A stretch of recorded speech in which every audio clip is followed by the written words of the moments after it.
ஏறக்குறைய ஒரே மாதிரி தான் இருக்கும். அந்த மண்ணிலை முளைத்து அது விதையாக வளர்ந்து செடியாக மலர்ந்து அது பழ மரமாக மாங்கனியாக ஆப்பிள் மரமாக சுப்ஹானல்லாஹ் அல்லாஹ் அந்த முளைக்கு செய்கின்ற அந்த அற்புதம் அதைத்தான் கேட்கின்றார்.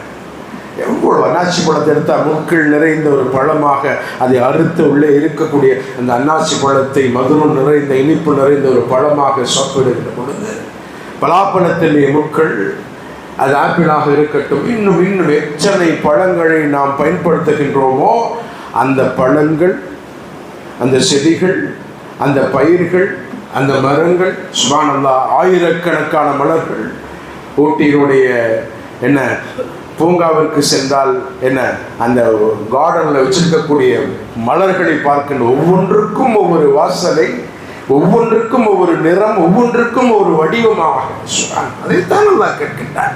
என்ன அஃபராய்த்துமா அதாவது நீங்கள் விதைக்கின்ற விதையை கவனித்து பார்த்ததுண்டா? நீங்கள் முளைக்கச் செய்கின்றீர்களா அல்லது நாம் முளைக்கச் செய்கின்றோம்?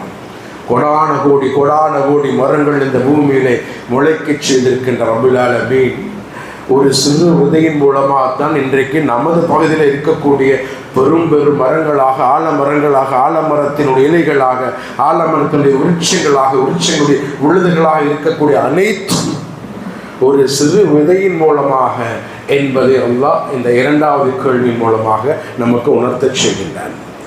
மூன்றாவது கேள்வி அஃபரைத்துமுல் மா அல்லதி தஷ்ரபூன், நீங்கள் குடிக்கின்ற தண்ணீரை குறித்து நீங்கள் சிந்தித்து பார்த்ததுண்டா கவனித்ததுண்டா? அதை மேகத்திலிருந்து நாம் மழையாக இருக்கின்றோமா அல்லது நீங்களா? தண்ணியை குடிக்கிறோமே சுப்ஹானல்லாஹ், தண்ணீரை குடிக்கின்ற பொழுது இன்ஷா அல்லாஹ் இனி போய் அந்த தண்ணீர் கோப்பையில் ஒரு கிளாஸில் தண்ணி எடுத்து குடிக்கும்போது அந்த தண்ணீரில் நமது முகம் தெரிகின்ற பொழுது அந்த தண்ணீரிலே நம்முடைய முகம் பிம்பமாக அசைந்து ஆடுகின்ற பொழுது இந்த தண்ணீரை தந்த இறைவனை பற்றி சிந்திக்க வேண்டும். பொதுவாகவே மேகத்திலிருந்து மழை நீர் இறங்குவது என்பது பூமியில் அல்லாஹ் இறக்கி வைத்திருக்கிற படைத்திருக்கின்ற பெரும்பாலான கடல் நீர் ஆவியாகி மேலே சென்று அது பிறகு மழையாக இறங்குவதுதான். அந்த கடலில் இருந்து ஆவியாக சென்ற அத்துணை நீரும் என்ன? கடல் நீர் என்பது உப்பு சுவை நிறைந்த நீர்.